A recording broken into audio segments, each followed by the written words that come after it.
Anna, we were talking about leading up into the morning, the evening of 10:20 into the morning of 10:21. You having sent that message, making that video and sending it, to Anna. And you were telling us that you had not slept prior to sending that message from the night before, and that you had been using cocaine. Does that summarize where we left off for you? Yes. Despite what we saw in the video of you exhibiting signs of being tired, yawning, and things like that, you did not go to sleep after making that. No, I did not. What did you do after making that video?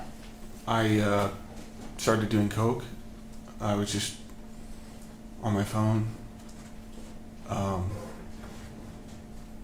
just contemplating everything, and also preparing to hit the road soon. At some point, did you decide to send Anna some groceries? I did. What were you thinking in doing that? Around 8 a.m., I figured this would be the time when she would drop off Amira to school. And I knew that I would start hitting the road at some point. That was when I wanted to do like kind of one last nice gesture before I leave. You know, I wanted to let her know that I still care about her and Amira, and I wanted to take care of them and feed them for the week. Because I had been staying at the house, but I had not been cleaning it. I had not been getting groceries. So I wanted to do that for them. Were you having any reservations at all about going to LA? Well, because every time I go to LA, Anna gets upset. And a part of me was scared that even though if it would probably be best for me to go to LA, that by going to LA, I was scared that she would interpret it as me closing the door of any reconciliation or something. The grocery order that you placed, do you remember placing it at about 7:20 in the morning? Yeah, about. Anna texted you at about 7:50 that morning, thanking you and saying that she had listened to your video. Remember that? Yes, but I'm not sure she was thanking me for the groceries yet. I'm sorry. The message is thank you and I listened to your video. Right, that's at some point she acknowledged the video I had sent. And she told you at 7:50 a.m., I'm glad you finally understand. Yes. Then at 7:51, she said thanks for the groceries. I forgot to mention, I also added roses in that order of groceries. Why is that important? It's extremely important because I wanted her to know that I love her and... Objection, not responsive to the question. Go ahead and finish your answer. Thank you. I included the roses because I wanted her to know it was more than just me being a parent. I wasn't just getting groceries to be a parent. It was just, this is me showing you I want to step up, take care of my family again. You and Anna were communicating over text that morning until about 8:46. Anna said, I got food, thank you. And then she asked you if you got paid. Is that right? Yes. Now, at some point, we know that based on the Spire surveillance video from that morning, that you went over to the apartment in about the morning hours of 10:21. Do you remember that? I do. Why did you go over there that morning? I was so... When I had made the order for the groceries, I was really hoping that the roses would make an impact on her, a positive impact on her. I was really banking on it. I was really hopeful. I was waiting for the notification that the groceries were delivered. So I was just really, really anxious to hear what she would say about the roses. I got the notification that the groceries were delivered. So I'm like, okay, cool. She got it. She's probably bringing it in now, or bringing it into the house at this time. She's gonna text me any minute. She doesn't text me. I'm not getting anything. So I thought that was strange. So I texted her first. I said, hey, is everything okay? She immediately responded, hey, got food, thanks. And that really caught me off guard because it's very dismissive. It's very short. She did say thank you, but she didn't acknowledge the whole, like what she didn't acknowledge the roses, and I thought that was so strange. Objection not responsive, narrative. Overruled. Keep going. Okay, I think the next question. Okay. So you're waiting for an acknowledgement of what in your mind was a nice gesture and a romantic gesture. Correct. She responded to the groceries, which you recall receiving a thank you for that. Correct. But as you're waiting, did you ever receive any acknowledgement of this romantic gesture that you had done for her? No. At some point, did you try to call her before you went to the apartment? I believe so, and I'm not sure she responded or answered. You, after placing that phone call and her not answering and not acknowledging what in your mind was this romantic gesture, what was going through your mind? The cocaine had started to take effect. My anxieties, my worries, the same things that I'm worried about were starting to come back to me. This is not normal behavior from Anna. These are the thoughts that I was having. This is not normal behavior. She's being shady. Why didn't she say anything about the roses? I have to go talk to her. Because keep in mind, I'm thinking I'm about to hit the road for 4 hours to go to LA. So I wanted to just, well, first of all, my intention was just to do something nice with the roses. But now I'm having suspicions about her reaction. So now I just wanted to talk to her just before I go. Is that what led you to go to the apartment that morning? That is. When you got to the apartment, what did you do? Well, I first noticed that a portion of the groceries were still sitting on the floor outside the front door, including a case of water. Let me stop you there for just a second. At this time, did you still have a key for the apartment? Yes. So I had a key card. These copies of these keys were all created in one go when we first moved to San Diego. When we moved into the Spire, they gave us 2 fobs for our keychains. I turned those in to Anna at her request because they belong to the apartment complex.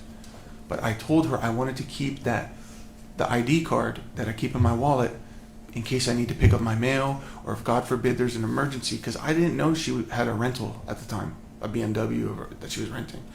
It was in my knowledge I was holding the Jeep so that they were carless, you know what I mean? But I also knew she might have been using Claire's husband's car. But the point is, for emergency purposes, I wanted to have access to the apartment and to be able to be there for them if I needed to. Did you tell Anna that? I did. What was her response? She didn't like it. She's like, oh, I'll just give you your mail, don't worry. But I insisted. Did she ever demand to get that particular, not the key fobs, which you gave to her, but that key card back? No, she didn't order me to give it back. She just let me know she wasn't completely okay with it. But this isn't some card that I just created moments prior. This is something I've had in my wallet the whole time. It's from when you and Anna first moved in February of 2021. Correct. I made one for her, one for me, and we had 2 like pocket circles that attached to our cell phones, so you can just put your cell phone up to the RFID reader. I have the email and everything.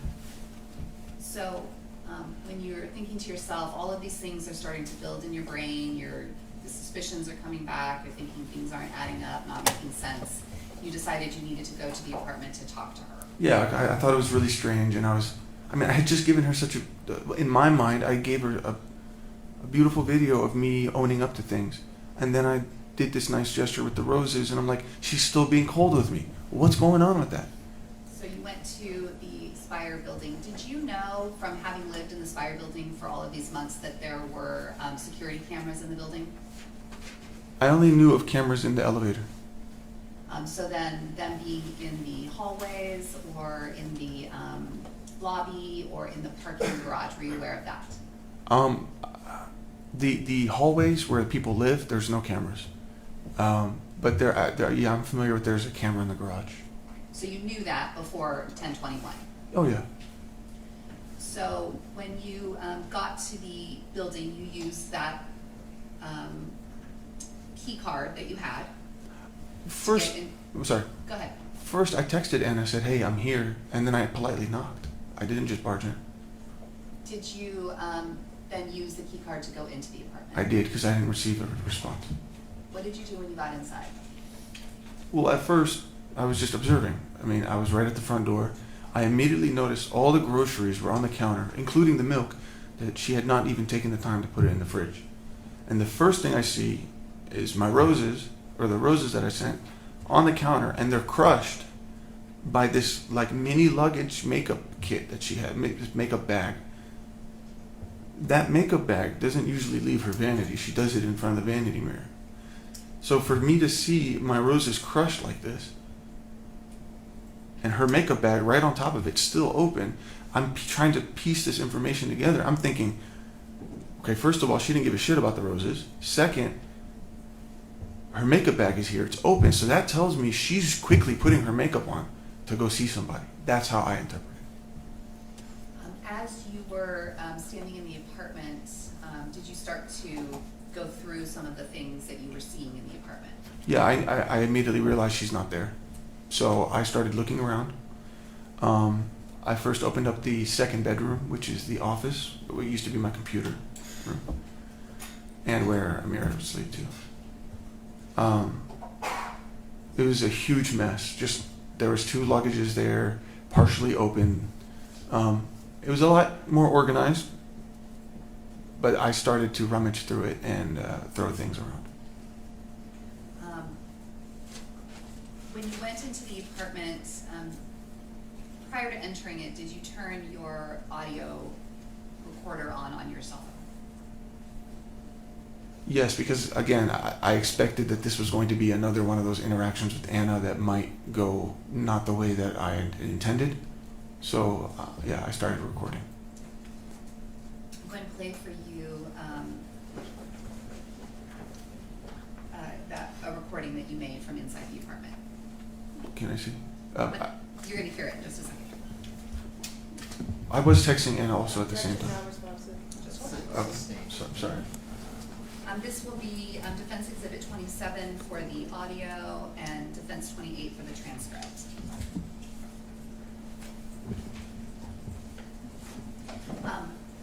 Do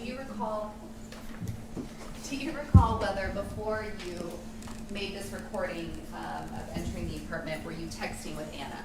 I was texting it with Anna. And what were you texting about? At first, I wanted to see where she. Well, I asked her what she was doing. I had not let her know that I was in the apartment. And what was her response to your question of where she was or what she was doing? She told me, well, she said, I'm at home, stupid. You obviously were at home and you knew that she was not home, is that right? Right. This was the first time that she had blatantly lied to me with my knowledge. And that set me off. When you say it set you off, what do you mean? I knew in this moment, she's a liar. And she's lying to me. And my suspicions are skyrocketing. And now I'm just like, at this point I knew I can't believe anything she's telling me. Do you remember calling her on the phone? I did.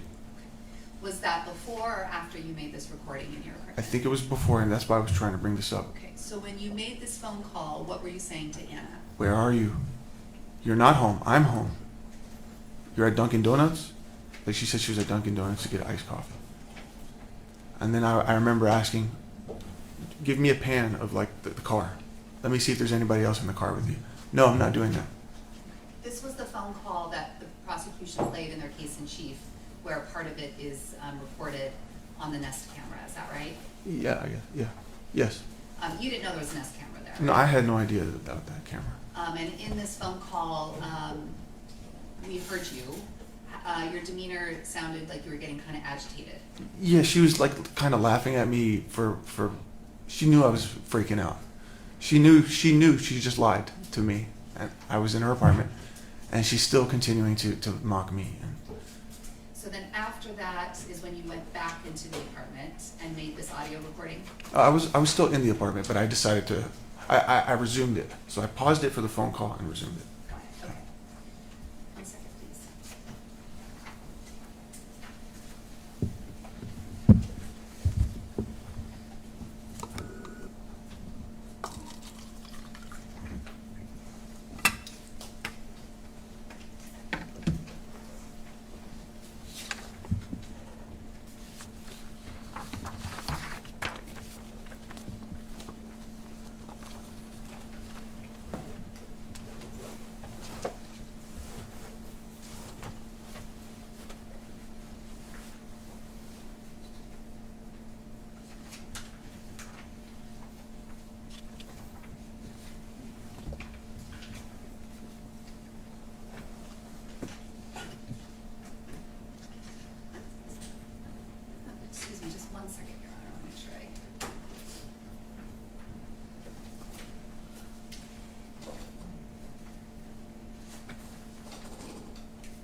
128. Mr. Abulaban, as you were entering this apartment, did you run into anyone on your way into the apartment on this day? No. You didn't see the neighbors or anything like that? No. Okay. And so as we're listening to this audio, this is you walking up or walking around inside the apartment and sort of outside the apartment? I believe it might have been shortly entering in and then it's inspecting the apartment. Okay. Resuming it at 128.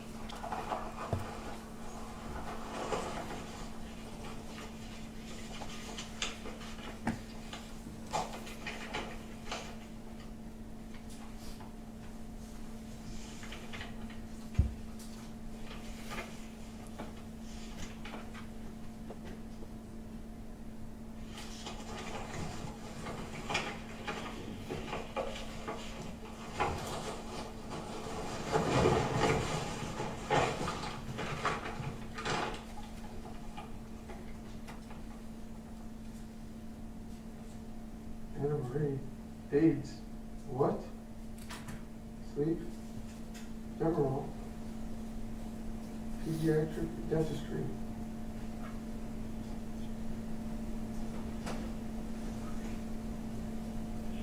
What is she giving my kid?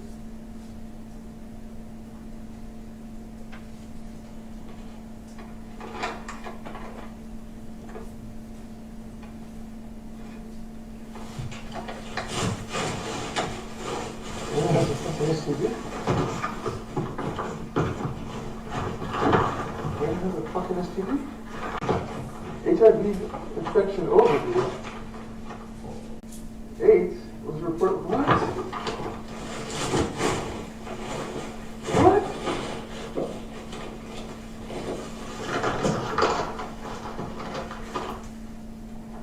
Because there's no vaccine for AIDS. What the fuck? Exam 1. There's AIDS? What?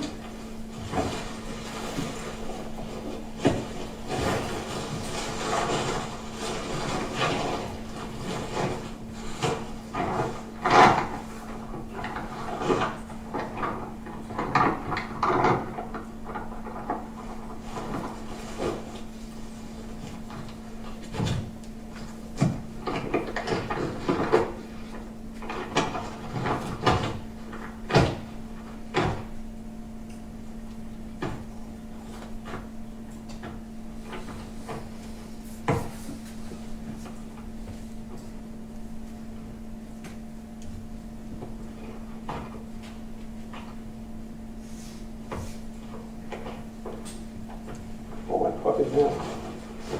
Everything is good.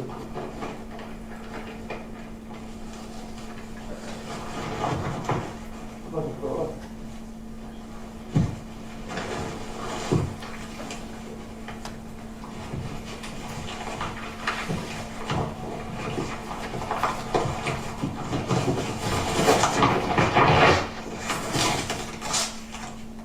So I just texted Anna. She said she's at home.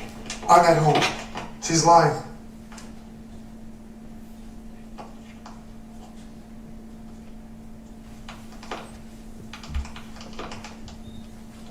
She's lying. Oh my god, she's fucking lying. Oh my god, she's lying, dude. She's lying. She's fucking lying. She's cheating. She's cheating on me. She's cheating on me. Oh my god. She's fucking lying. Send me a screenshot.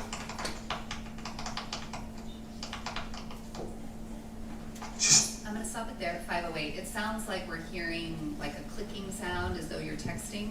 Yes. Who were you texting in that moment? Anna. And so, as you're talking into your phone, you're also texting Anna back, or texting with Anna? Right, I'm kind of narrating what's happening. Fucking lying. She's fucking lying.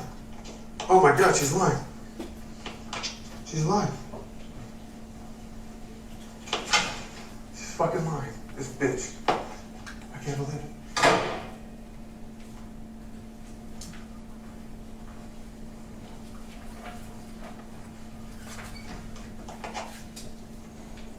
She's lying to me. She said she's on a fucking new hire training call, 1 hour training on her phone.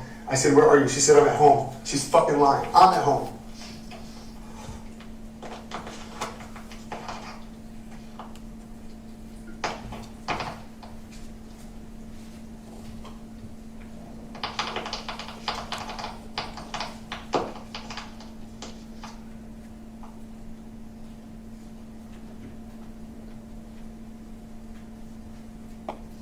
Was that you texting again those sounds? Yes. Also to Anna or to someone else? To Anna.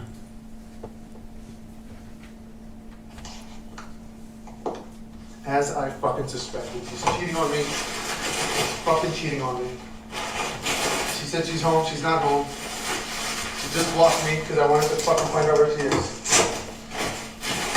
She won't answer my call. Fucking cheating on me. Alright, Anna. You wanna fucking cheat on me? That's fine.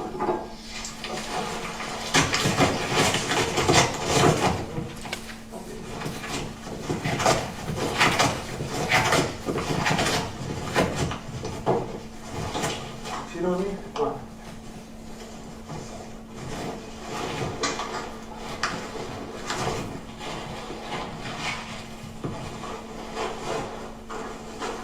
Cheat on me? Okay. Oh, you gonna cheat on me? After you fucking drive me crazy, you gonna cheat on me? Alright.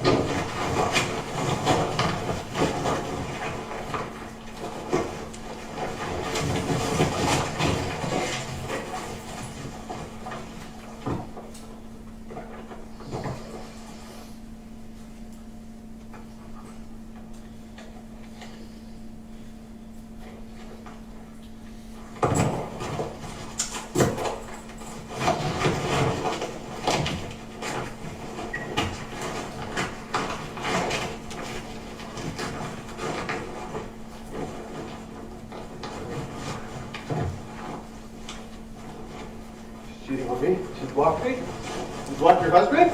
You cheating on me?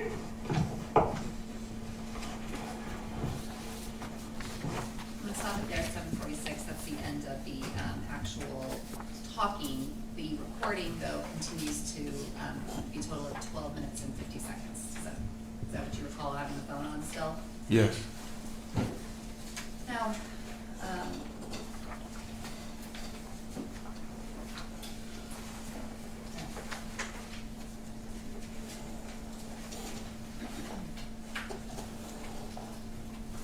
when you were talking in this video, when I stopped it, you said that you were narrating it. We heard later, after the shooting incident, on the Nest camera, that you didn't know the Nest camera was there, right? Right. We hear you in that Nest camera talking to yourself then as well. Do you remember that? I do. Is this something that you were doing on a regular basis during this time period? When I'm alone, yes. And so when you describe it as you're narrating on this and you're recording it, why were you narrating it like that? Narrating was a bad word. What I was trying to say is I was vocalizing my thoughts. I'm thinking aloud. Is this in line with what you were doing with the taking of the notes and writing those things down to record them for yourself? Objection reading. Overruled. This is me trying to gather my thoughts, trying to understand what's going on, and it's always subject to change. I mean, 1 minute I'm up, 1 minute I'm down, 1 minute I'm up, 1 minute I'm the bad guy, 1 minute she's the bad guy, you know? So. When you were having this moment where you're talking to yourself and collecting the thoughts and saying, you know, she's cheating on me, she said she's home, she's not home, couldn't it have just been that she didn't want to tell you where she was? Why in your mind did you immediately jump to, she's not telling me where she is, this means she's cheating? Well, there's a level of, I know Anna. I know why she does certain things or what certain things could mean. But also it's the buildup of like leading up, you know, the circumstances of what I'm seeing. My rose is crushed, the makeup bag open, her saying she's home but she's not, the lack of acknowledgement of my I mean, the cheating thing was going on. I mean, the suspicion of that she's cheating on me has been going on for months. And I'm constantly, one minute I'm thinking it's happening, it's prevalent, and then sometimes I just brush it under the rug. Maybe I'm just crazy. And then again, I start to think. And then sometimes she'll tell me something, and I believe her, that she's not cheating on me. So, the whole cheating thing, it's just been going on for so long. Like, the whole me suspecting that she's cheating has been going on for so long. So that's, of course, going to be my first conclusion. Okay. Now, after making this recording, did you stay in the apartment? I started rummaging the apartment. I started throwing some of her stuff away. I threw away her makeup. I smashed some of the groceries.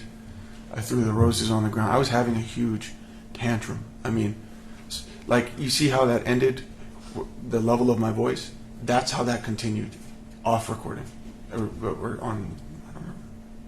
So we hear on the Nest camera footage from that time in the morning sort of a loud banging sound. And the garbage chute on your floor is very close to your apartment, is that right? Just outside my door to the left. And so that loud banging sound that we hear on the Nest, is that you throwing things of hers down the garbage chute? It's the door. It's the trap door of the chute shutting and closing in between while I'm throwing things away. So the way that video ends, like you said, with your voice being very ramped up and agitated, Mm. that's what led into the throwing away of her belongings and damaging the apartment. Right. At that point, I had been, like I said, I was set off. I was triggered. I was explosive. At that point, I'm just acting on impulse and rummaging, and I'm throwing away her shoes. I'm throwing away her bikinis and stuff like that. After that, did you at some point calm down? I did. So what happened was I started to feel severe exhaustion. I felt so completely drained mentally and physically. I didn't know what to do at this point. I'm like, okay, I think she's cheating on me. Should I stay and wait and see if maybe she'll come in with the guy, or no, I'm too tired for that. I need to go to sleep. I have to go to sleep. I have not slept. So that's what I decided, that I'm going to go back to the hotel. But I also realized that, you know what, this moment is the most that I felt that that my suspicions are actually real. I didn't want to lose this opportunity to catch it. So in that moment, I saw my daughter's iPad on the table, and like a stupid idea that just right on the spot, Discord. I thought about Discord, which is a platform. Do you want me to describe that platform, or just keep going to what happened? I'll ask you a question about it. It's Okay. a platform that can be used to live stream something happening, right? It's a community server for like people to join a community on things that they like, and they can make voice chats and voice channels, and they can stream video games or stream their computer. It's like a chat room with voice and audio. And this was something that was already downloaded back in 2018 on your daughter's iPad. Correct, and on my phone and on my computer, because I managed a community of 2,000 members for the Gen Kid community. And so when you said you saw your daughter's iPad and then had the idea in the moment of trying to catch what was happening, what did you do? I opened up the Discord app on my daughter's iPad. That was a separate account. So I had him join the open voice channel. It wasn't a call. It's not something you can hang up. It's just a voice chat channel. And any user who hops into this voice chat channel, by default, their microphone is turned on, unless you hit the mute button. So it's just for places for people, as many as they want, to communicate. So the iPad joined in the channel, and then I joined it with my phone. After you did that, where did you put the iPad? There's behind my bed. There's like this strange little cutout area. Looks like a little cubby. I don't know if it was by design or what, but I placed it there because obviously I wanted to be discreet about it. But I wanted to catch them having sex. I knew if they're gonna have sex, they're probably gonna do it on the bed. So I placed it there. I plugged it into the charger, and I left it at that. After doing that, you said you left the apartment. Immediately, When after leaving the apartment, where did you go? I went back to my hotel and I took off my clothes, and I fell straight to sleep. At some point, do you remember being woken up? I did. What was the first sort of memory you have as you're waking up? What are you hearing? I woke up and I hear giggling. I hear a man laughing. And then I hear Anna's voice. And I'm half asleep and I'm just absorbing all this. And then immediately I'm like, oh my God, that's Anna. Oh my God, who's that man? Who's that man? Oh my God, there's a man. I'm saying this out loud to myself, freaking out. I mean, I feel like I caught Bigfoot or something. Like, you believe he's there, but you don't have the truth. But then now there's this evidence, and it's just like I'm freaking out. So. What did you do next? I quickly put my pants back on. I gathered my keys. I grabbed my Coke. I started to do a couple bumps because I knew, okay, there's a man in my house. I need to be focused because I want to be in the zone here. You know what I mean? Because I was still half asleep. So I was just slamming back some Coke and yeah. How much coke do you think you did in that moment? I want to say 4 or 5 bumps consecutively.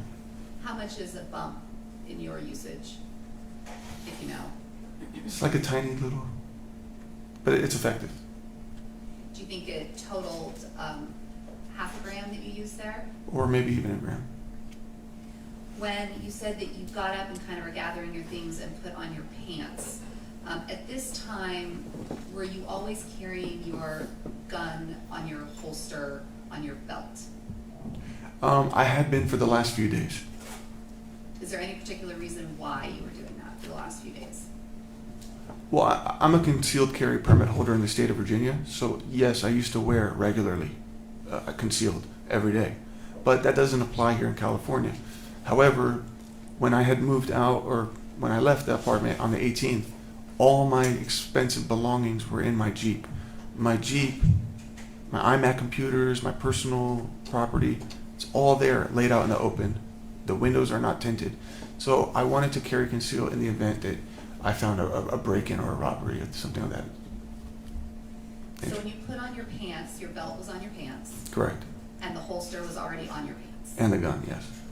So you throw all of that on and you get into the Jeep. Correct. And where did you head from there? I had that gun on me when I visited the first time that morning. Okay. Yeah. So when you were at the apartment earlier that day, you also had the gun on you? Correct. So this is just something I was carrying, basically. When you got into the car, where did you go? I put the GPS on for Spire. When you were in the car driving to the Spire building, is the Discord app still running what's happening in the apartment? It's like running in the background. Yes, I can hear the audio in real time. Yes. What were you hearing as you were driving over to the apartment? So I'm already like freaking out, high out of my mind. I'm already amped up. I'm driving over 90 miles an hour in an attempt to hurry up and get there so I could hopefully catch it before it happens, or stop it with my presence, because I just didn't want it to happen. I was hearing, I heard that they were making fun of me. He was like, "Did Ali make this mess?"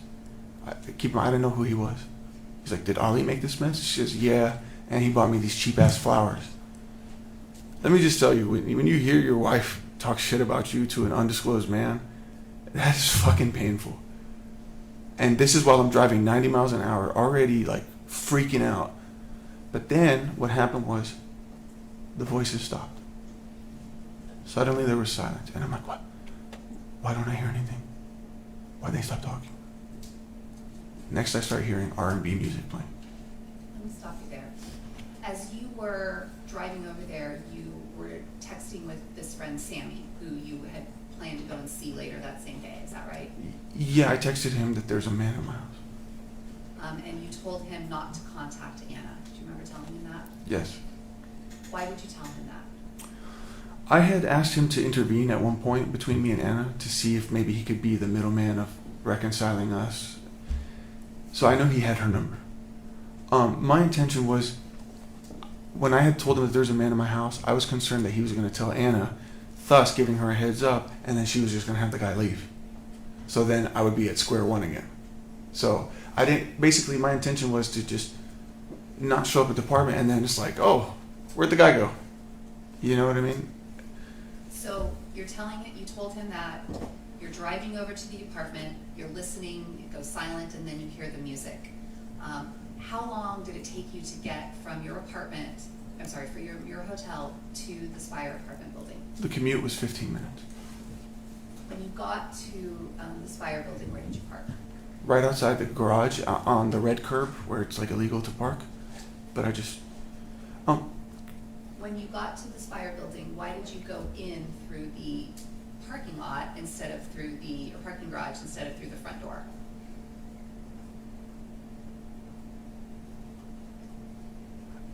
well, there was an important detail about the R&B music. Objection not responsive. Okay. Sorry. Sustained. Next question. So when you parked, I, why did you, let me finish the question. When you parked your car there, why did you go in through the underground parking lot instead of through the lobby? That I really don't know.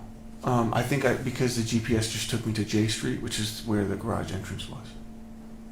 When you, we saw on the surveillance footage, when you went first into the parking garage, you then came back out.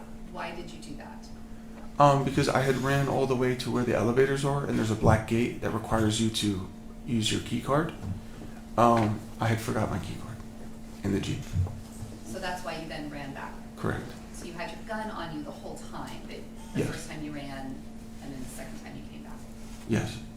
We saw on the surveillance footage that you seemed to be like adjusting your belt or your pants or something. What was going on there?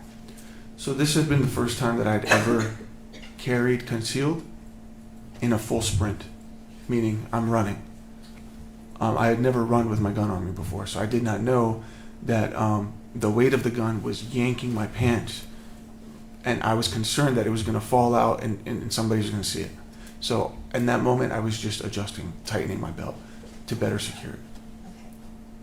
Okay. You used the security key or the key card to go inside the gated area of the complex, and then you took the elevator up. Do you remember that? Correct. At this time, are you starting to feel the effects of those 4 bumps that you did before you left your hotel? And the ones that I did while I was driving too.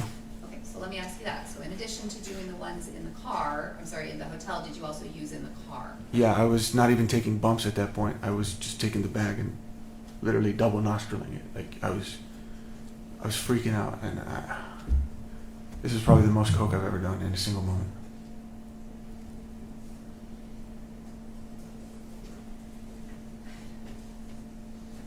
When you're on your way up in the elevator, what are you thinking? I'm thinking, oh my God, she's probably having sex right now. I wonder who it is. Hurry up, we gotta get up there. They kept stopping on floor after floor after floor, and I'm trying to stay calm, and I don't want to startle anybody. I put a smile on my face, but you can see that I'm constantly pressing the closed door every time we land on a floor. I was trying to prevent more people from coming in, because I just wanted to go. I'm thinking that, this is happening right now. I need to, get there so I can at least hopefully try to prevent it from happening with my presence, or get there before it happens.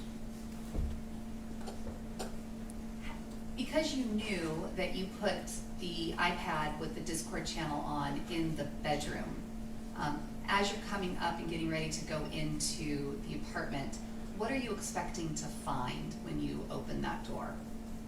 Well, I put it in the bedroom because I was trying to catch them having sex. So when I heard their voices loud and clear, my mind thinks they're in the bed doing whatever. So I thought that by entering my apartment, I would have that little leeway from the front door to walk to the bedroom. I thought I'd have that cooling off point to be like, okay, I don't know what I'm about to see, just calm down. I thought from the front door I'd be able to just kind of bring myself together a little bit. An objection calls for legal conclusion. Overruled. So you were thinking, because you put the iPad in the bedroom, we know from the way your apartment is set up that you would open the door, walk in, there's the kitchen, a little bit of the dining space, and then the couch, and then off to The side of that is the bedroom. Is that right? It's almost straight ahead, but to a slightly slanted. Yeah. And it's so like you this. expected, because of what you were hearing, that they were going to be in the bedroom. I'm like prepped to hear moaning and just very disturbing things. And so when you walk in, you're expecting that you're going to have time to walk from the front door through the kitchen, small dining area to the bedroom door before you actually see what you are hearing and expecting you're going to find in there. Correct.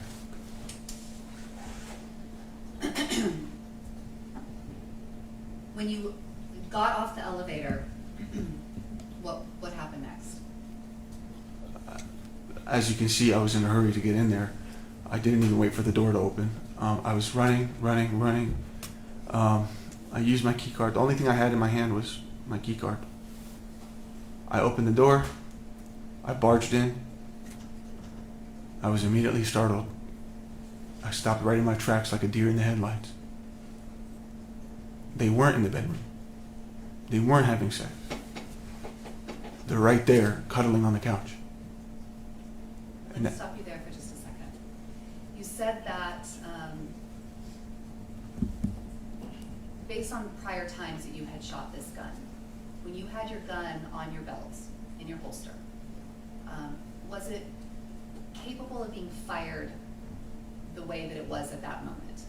No. So when I used to carry conceal, or when I carry conceal, here's the thing with Glocks specifically, that type of firearm, they do not have a safety lever or button which prevents the trigger from being pulled. There's no safety feature on the Glock. That is concerning to me. So I never carry with a round in the chamber, meaning it's not ready to be fired. If you pull the trigger, it's going to go click. We saw, and you described for us, running off the elevator to the apartment. You had your key card in your hand. You opened the door. You described it as barging in. So you came in and you saw them on the couch. Correct. When you saw them, did they recognize or see you?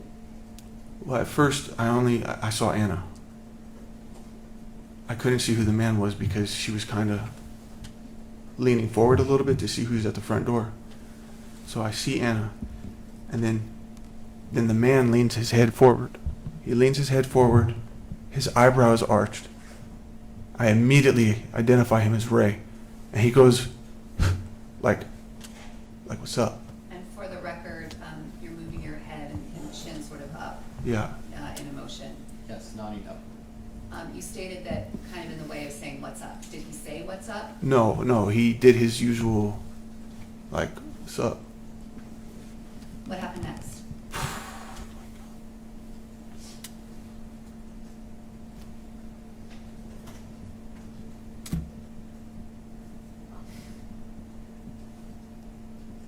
I didn't expect that Anna would ever do that to me. Him, of all people. I mean, she knew how I felt about him. She knew how I felt. I was trying to believe her. I was trying to believe that she wasn't cheating on me, that she would let me fix this, because I was sick. I was struggling from drugs and mental illness, and I fucked up. I fucked up a lot, but I was trying to fix this. And when I saw that it was him, I couldn't take it. I couldn't take the fucking betrayal. I couldn't believe that she could do that to me, to our daughter. And then before I could stop myself, I just fucking snapped. My gun was in my hand, and next thing I'm shooting, and I can't stop. I'm just shooting, and I'm even startled. It's like I'm watching it happen. I'm like I'm in the passenger seat of my own body. I can't stop it, and I hear Anna screaming and crying. And I don't even remember shooting Anna. I just remember running back to the front door, and I grabbed the door handle, and then it hit me. I'm like, did that just happen? And I turn around and I see Anna leaning forward, and there's blood. And I'm like, Anna! I couldn't believe I did that.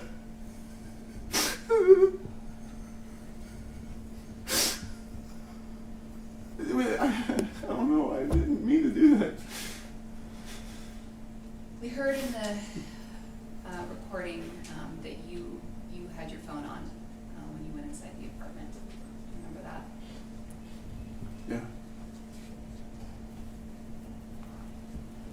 turned that phone on to record it, what were you thinking? Why did you do that?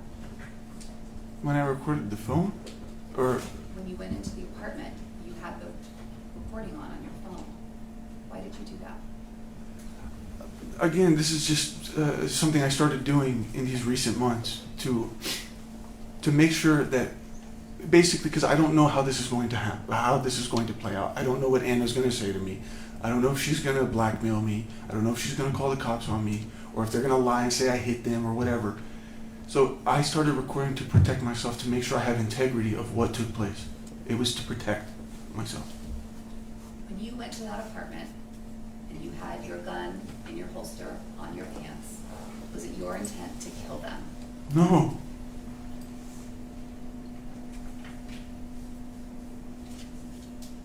You said that when you walked in and saw her and saw him, it was like you snapped and were walking towards them with the gun.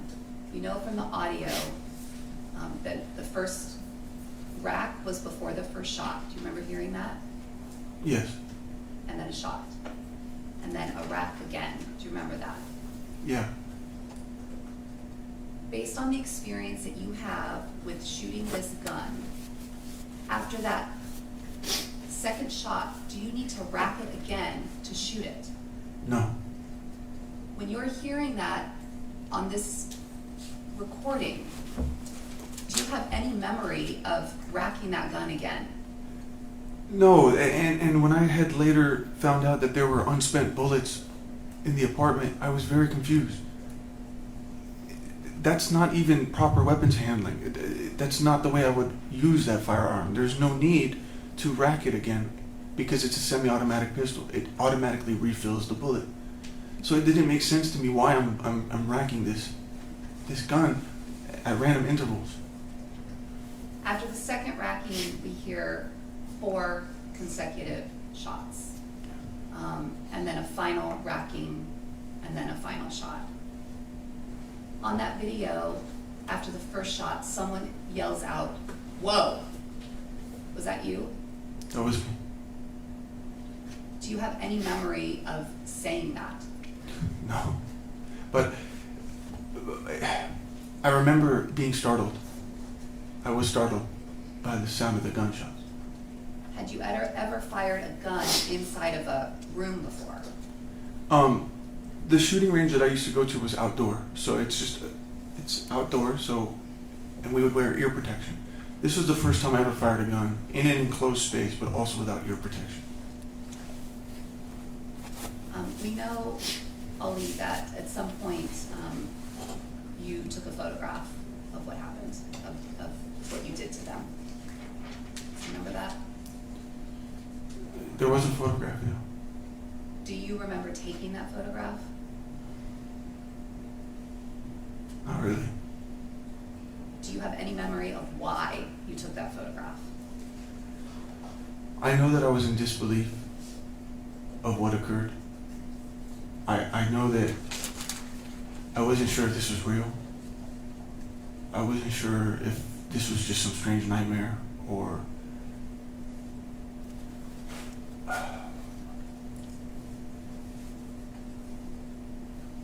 yeah, I didn't know how to, I wasn't thinking clearly. I didn't know how to process this information.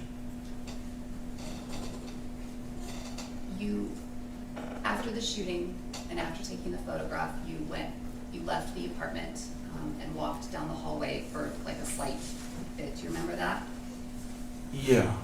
And that's what, having watched the Nest camera, that's the portion at which you're saying, I think your exact words were, "Shit, fuck, what have you done?" And you're mumbling to yourself.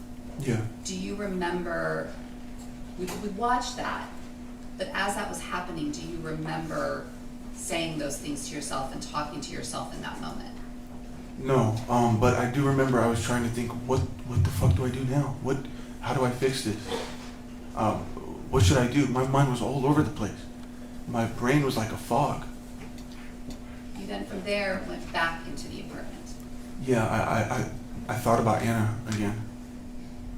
And I immediately just felt so much guilt, and I'm like, I don't want to leave her. Like, she's bleeding. I don't want to leave her, so I ran back into the apartment.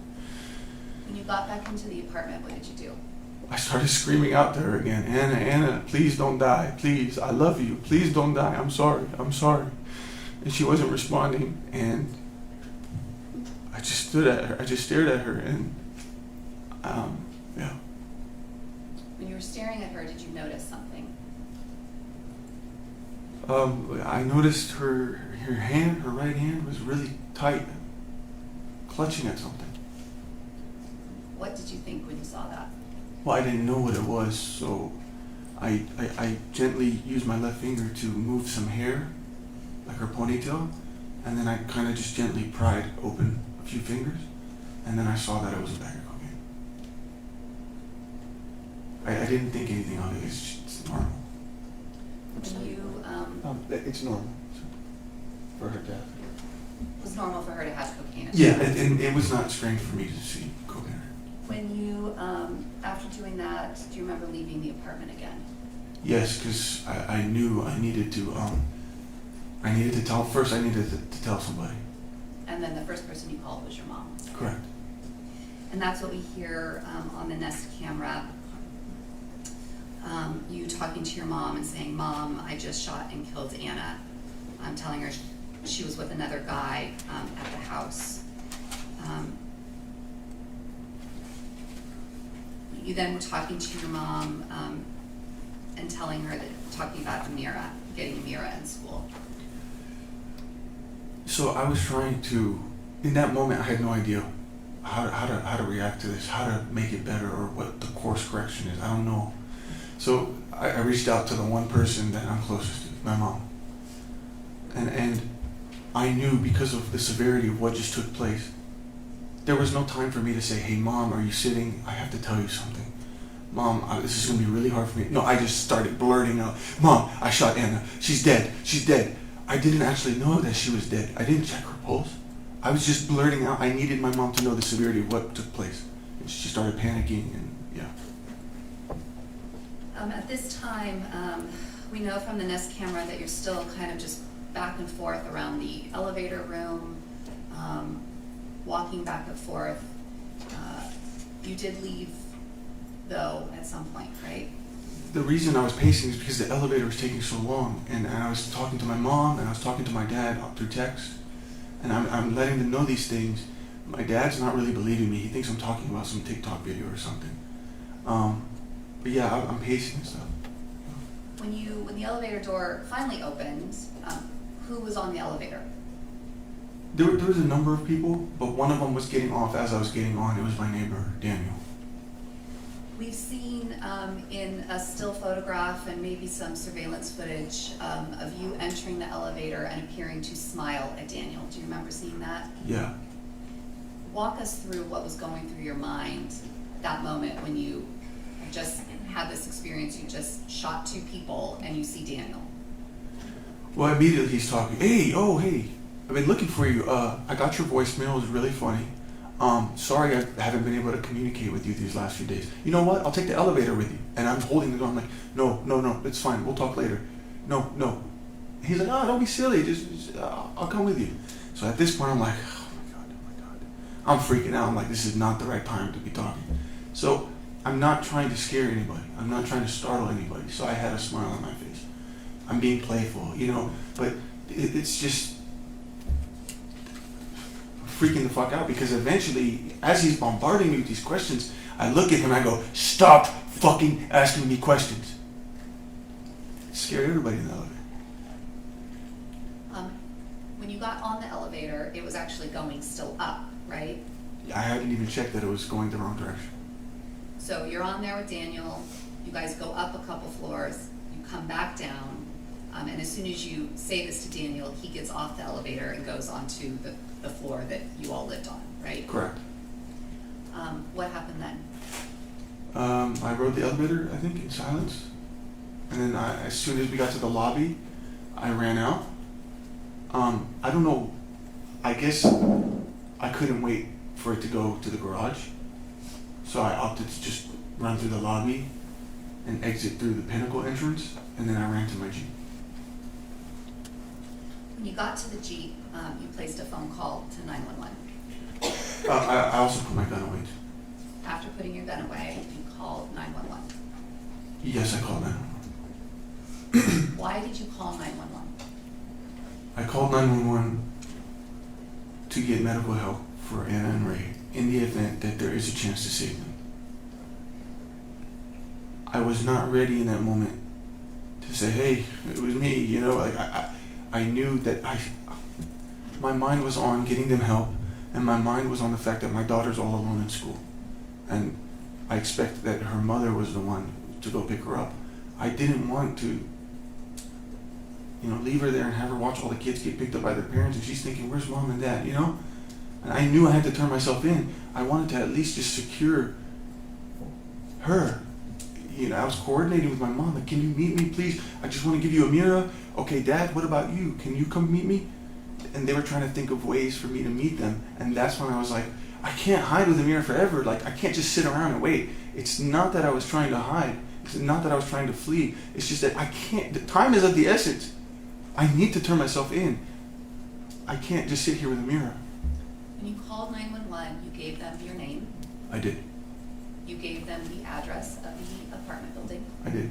You gave them the floor, the specific number of the apartment. I did. You gave them all the information that they would need to send help to that apartment. Objection, leading questions. Sustained. Did you do those things? I did do those things. Why did you do that? Because I wanted to get them help. And when you were on 911, you told them that. Yeah, they kept asking me questions, and I'm just like, stop asking me, just go fucking help them. Like, go save my wife, go save them. I said that. And I hung up.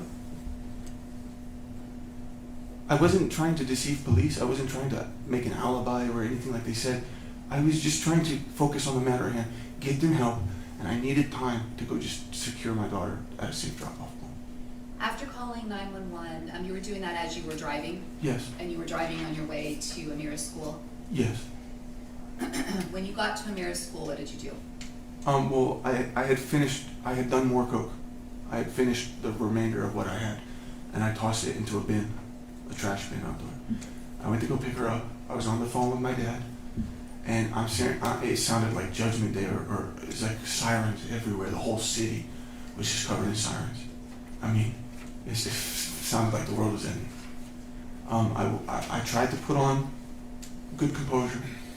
I didn't want to startle the people at the school, but I told them it was an emergency and I needed to pick up my daughter. When Amira came out from the school, did you walk her to your car? Yeah, I was holding her hand and I was putting on a smile. And she goes, "Where's Mom?" I started crying. I said, please don't ask me about Mom right now. Please don't ask. Let's just go to the car. Amira. When you got her in the car, you drove away from the school? I did. Where were you headed? My father and my stepmom, well, my stepmother, she told me she had a brother who lived about an hour away from San Diego. They said, you know what, for the meantime, because they're in Virginia, they're going to need to fly to come get Amira, or if that's what they wanted to do, or if that's what the plan was going to be. But they said, just go drop her off at her brother's house, and then go turn yourself in. We'll pick her up from there. As you were headed on the freeway, was Amira talking to you? For the most part, I was on the phone with my dad, kind of narrating. He wanted to know what was going on. But it got quiet. I'm driving. And then all of a sudden, Amira goes, "Why is there so many police cars?" And then my blood just goes cold. And I'm like, what? And I look at the rearview mirror, and every single lane of the highway is covered in vehicles, police vehicles, sheriff vehicles. And I'm freaking out, like, oh my God, Baba, they found me. Okay, Ali, khalas. Just go pull over. Like, khalas means enough. Khalas. Enough. Pull over. We'll pick her up from the police. They did not pull me over. That's what one of the strange things was. There was no lights. They were just following me. And I thought it was so strange and bizarre. But I was on the rightmost lane, and as soon as I hit my right blinker, they knew exactly what I was doing. I was pulling over. At at some point in the car, did you tell Amira, excuse me, that you had hurt her mom? When I knew that I was found and I was about to pull over, I said, Mommy, or Amira, I hurt Mommy. I have to go away now. When you pulled over, do you remember the police giving you commands on what to do? Yeah. I'm gonna have